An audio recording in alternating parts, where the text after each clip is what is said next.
right, we've got a lot of ground to cover and not a lot of time to do it, and definitely no time for intros, so I'll just hop right into it. For both of you guys, what have been the biggest changes that you guys have gone through in your business in the last year or so, and what lessons did you take from it? You know, I just think the pace of change is so crazy, right? So it's technology, it's toolbox, it's talent, and I think we see it here. The business is getting younger, which I think is really cool, but it's requiring a totally different mindset than maybe it was for a long time. Yeah, I think the interesting thing in the last year, I had a major change because we built an individual practice, then we built an enterprise, then we sold the enterprise to Steward Partners in 2023 at the end of the year, and we focused on M&A, but in doing that, you had to learn all the pieces of a practice that needed to be well-oiled and delivered. And the pivot is so important in building elite firms. I think the other thing that we'll both admit up here is building anything elite is about being humble, learning, and growing. So we're here learning stuff just like everybody else. It happens to be something that we're excited to share what we've learned, but I've been in other sessions learning so much more. It's an awesome event.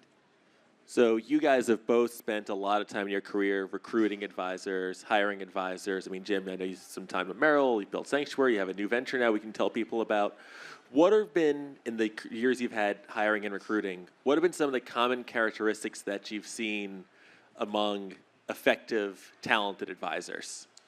Well, I think it goes without saying that the one non-negotiable is client centricity, right? The ones that really care about their clients are the ones that are great.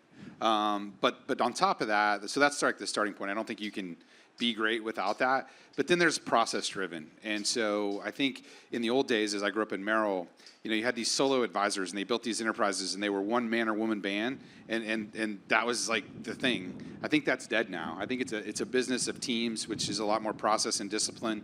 And so it's fun to see that change. And I think it's real. There's huge businesses that are sort of waiting to be unlocked in some of these enterprises. Yeah, it's a great point. I think that the practices that I love to watch, to recruit, to bring around is the practices that specialize in being the prophet, not the God. So you have to have the death of the ego. So in so many practices, if you want to add value to your practice, you want to be recruitable, valuable, develop the next level, it's got to be the godlike mentality of being the individual. I'm the only one that knows what my clients need. I'm the only guy that knows. That is the worst. And so when we're recruiting, sometimes it's easy to say, I know what I don't like. I can't stand that. What I love is someone who builds a great team, builds a great culture, and can work through the team, developing that next level talent, and gets out of the way when it's working and they're not the ones doing it. That is a beautiful thing. Teams, and look around, that's the future of this industry. So when I take a look around at this conference, I mean, I feel like it kind of parallels the growth of the RIA industry. I mean, there's thousands upon thousands of people here. There's a lot of people here that are early career. You know, at CityWire, we write about a lot of transactions that happen as the industry has matured because that second generation can't afford to buy out the first generation, the founding advisors. And so what do? You sell to private equity or an aggregator because they're the only firms that can afford to pay that 18 to 20x headline multiple. You know, if you're building an advisory practice now, what can you do to make sure that that second gen is incentivized to stick around and avoid those types of succession crises that lead to a sale out of panic? I love that question, and actually it's why we started Elevation Point, because we thought that there was a minority opportunity, right? I think up until now, for a lot of people, it was I'm selling all or I'm selling nothing, and I think there's a bridge, and I think that bridge is all about the next generation, and it's about unlocking that value. And so when we invest in a lot of businesses, you know, the older person in the practice is taking some chips off the table, and the younger person doesn't have it all, but they're looking for a partner to help them do it. And so I think the minority space is growing pretty quickly, and it's really for that reason in a lot of times. Yeah, we specialize in mergers and acquisitions, and succession is a really big thing. Well, you can't have succession without next-gen advisors. And it's very difficult to keep people interested. I can't tell you how many amazing humans I've hired because they've sat and waited for 15 years to be the next gen, and then it never happens. I mean, how many of you have been in a room where someone's promised you you're going to run the practice into the future and it never happens? So having the ability to become that team and develop that talent is crucial with succession. And I go back to the point where building around strengths. So finding the teams and what you want to do and how you can build around those individuals for success. So if I think our business sometimes is a little antiquated, where in the old days you had to be everything to everyone. You had to be the CEO, the visionary, the rainmaker, and then you had to be the COO and the operations and the execution. And so if you find yourself being the visionary and the rainmaker, you're like, man, I've got to find somebody that can help me with this paperwork because I'm messing up everything. Or you're the COO and you're analytical and you're like, I'm never going to bring in enough people because it's just not working. And but I believe that you build the right teams and you kind of have that CEO, COO mentality, and you can start to develop something really, really special in this space. And that's where succession comes in. I was always searching for people that were uniquely different from us. And also people that were similar in some ways to take over, but it's really cool. I would just add one thing to that. Be careful as a next-gen advisor. We have an organic growth crisis in our industry. We do. The market goes up 20% a year, and everybody's like, we're all growing. But I'm telling you, as an investor, we look under the covers, there's not real growth there when the market stops. And one of the things I've noticed is the next generation has been brought in sometimes by an older advisor with good intentions and say, hey, take care of these accounts for me. But they don't know how to grow. They don't know how to prospect. And so I would just really ring that bell to everyone. Make sure you're taking some time. Because when we look at an investment, we love it when the next generation's there, but when that next generation can't grow and the book's older and it's kind of in a runoff mode, there's a discount. There's a real discount. But when that second generation can actually market and develop business, there's a premium. So if I was a next generation and I was trying to bridge a gap and I was trying to take care of myself, I'd make sure I was absolutely dedicating time to business development because it's a rarity in that next generation that we see today. Yeah, I love that. So the other thing I think is really important is, when you're building relationships, you're building a business. The day of transaction-driven business should be ending. That would be great because the transaction is so empty. And so many people have the theory, and you look around and so much of this industry is built around transactions, but it's transitioning. The relationship is so imperative. Most elite firms you see are doing something different. They're everything to their clients. They're not one thing. And so I love that from the youthful standpoint, focusing on deep relationships and developing that next level is so valuable. So my mind sometimes goes to some strange places, and when Jim was talking about how hard organic growth is, it made me think of Plato and the concept of the noble lie, because I think the noble lie at the heart of the RA industry is that everything's great and everything's growing and all the assets are flowing into the space. It's all going to continue on some infinite growth trajectory. But the truth at the heart of the matter is that most RIAs, when you factor out market appreciation, are probably negative net flows, negative organic growth. And so I guess what I put to you guys is, what makes organic growth so hard? And what have been some of the prospecting skills that you've seen talented advisors develop that can get you over the hump and actually make you positive net flows? So for me, it's digital. I think because the market's gone up, we probably haven't invested in much in digital marketing in our digital footprint. But if you think about a referral, when somebody refers you, what do? They Google you. And what does it say? And where do they go? And what do they see? We don't spend enough time telling that story. We just don't. And so we kind of take it to happenstance. But I can answer this question maybe a little bit backwards. What do I see those that are doing it well? They mastered their digital footprint. So when somebody goes to their website, or goes to their app or goes to wherever it is, it tells a story. And it tells a story that's often niche focused, and it tells a story that says, I deal with people like you, Mr. or Mrs. Prospect. And it not only does it allow them to grow, but it takes that closing cycle from 60 or 90 days to 30 days. And those are the best. And so I think as an industry, we absolutely stink at digital marketing. And if we can, and you look at other businesses, they're much better than we are. If we can figure that out, and this next generation, I think will do it, you're going to see some real differentiation. Yeah, you are your own personal brand. And I think that when we look at our digital footprint, so many people don't really look at their business in that capacity. So to answer your question, one of the things I think is really good, it's interesting because I think people think inorganic growth by specializing in M&A, that we just believe in taking the cheat code and fast tracking all the purchases to grow, right? Well, if you buy a practice, the very first thing we notice is they haven't been growing most of the time. they are on a dying trajectory so many times. And you know how we know that? Because the minute we start injecting new influence into the client relationships, we start having more time or showing them how we're managing models or developing a financial plan. We're asking questions and asking them about money. And we find out nobody's asked them about their money in years. Something about this industry gets people comfortable. And the more comfortable you get, the less you're actually asking for opportunities. And what I mean by asking is serving. I'm not saying go up to somebody and say, hey, what money do you have? I'm talking about servicing them, being in front of them, and putting them in environments where they can bring people that are like them to events or whatever it may be. I mean, I've always been an events person. I run a big wine festival in our city. I do a ton of events with clients. I love events because I love for Jim to bring a friend, because if I love Jim, I want Jim to have a second friend that can be my client, and I want to meet him in an environment that's fun, engaging, interesting. And I had a coach many years ago, and I was doing events, and I was like, I'm not getting enough people there. And he said, it's because your events suck.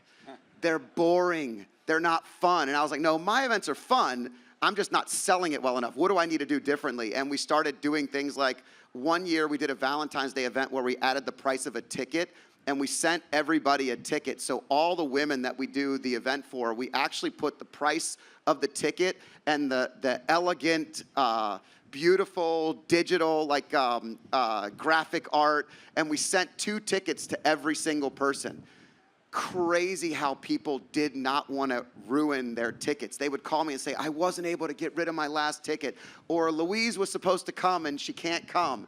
So long story short, creating something that has a demand, that has a price, that's fun. That event now gets 250 women. We sell at the best restaurant in our city, and it's a phenomenal event every year. And it started with that simple idea of something different. So at CityWire, back in the day, we used to do a lot of profiles of advisors who became founders of their own practices. And I always think back to the guys who invariably they start their career at a Merrill or a Wells, and they build up their book of business by themselves, cold calling people. You know, it was easy to figure out a fair comp strategy because you ate what you killed. I mean, that's what you see in popular culture. That's what you see all Wall Street with the sales contests and stuff like that.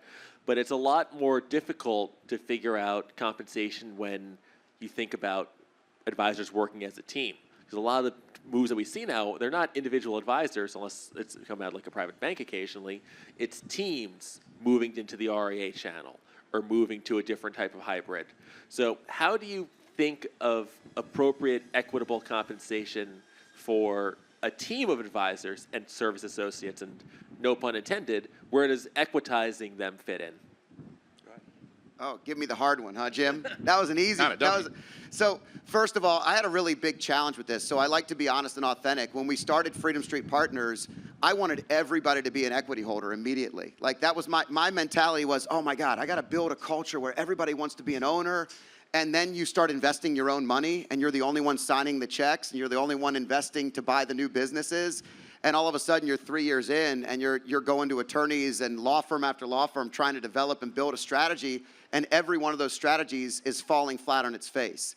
And the reality was I couldn't build that strategy the way that I wanted at that time.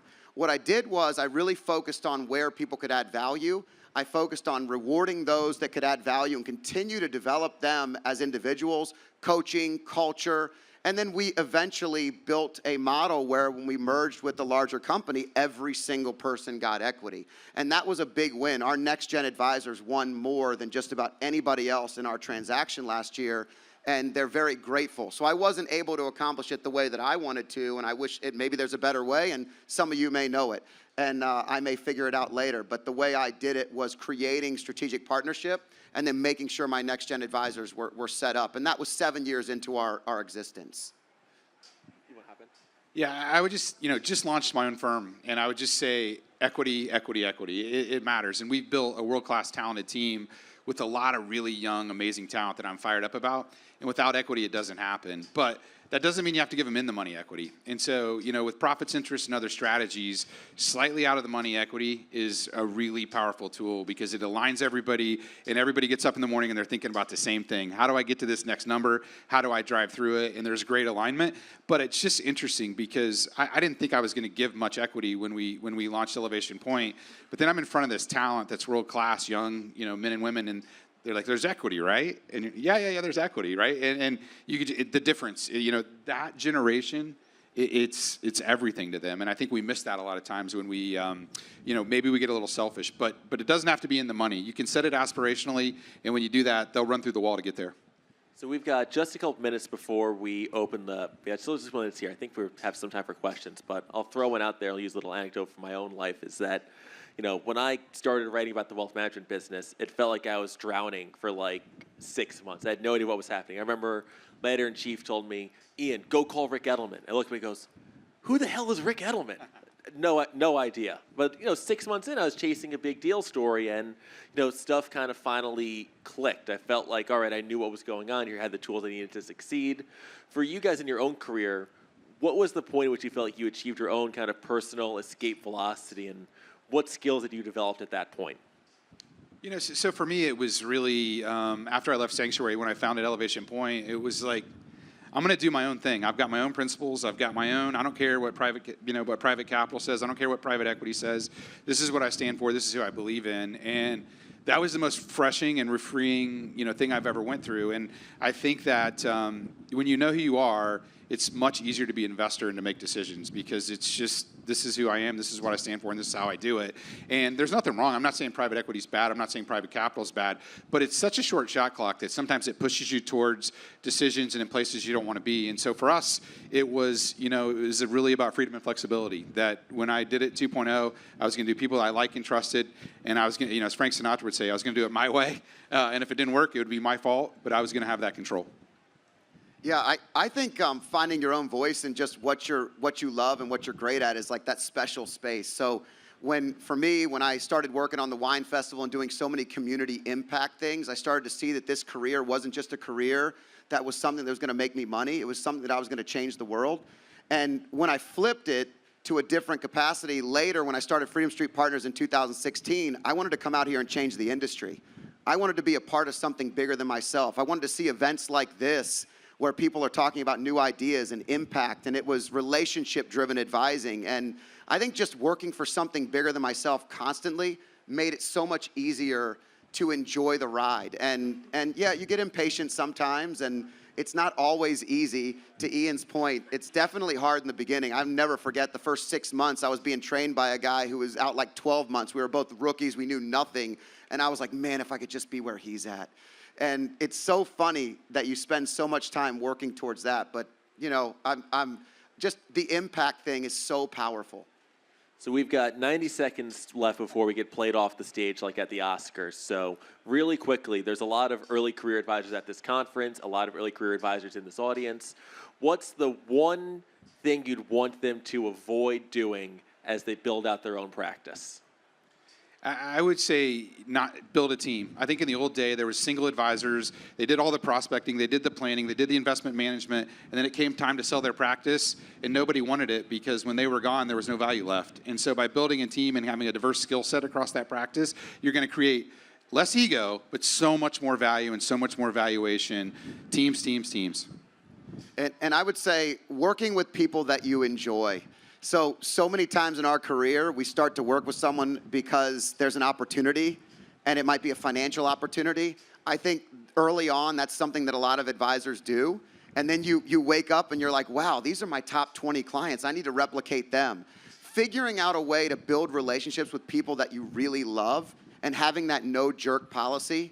This industry is one where you are changing their lives. I will never forget the people that we worked with because they lost a spouse, and you were the only person in their lives to direct them. You are change makers in people's lives, and the impact that you make can be that. The last thing is find people to mentor with. Don't be afraid to ask questions.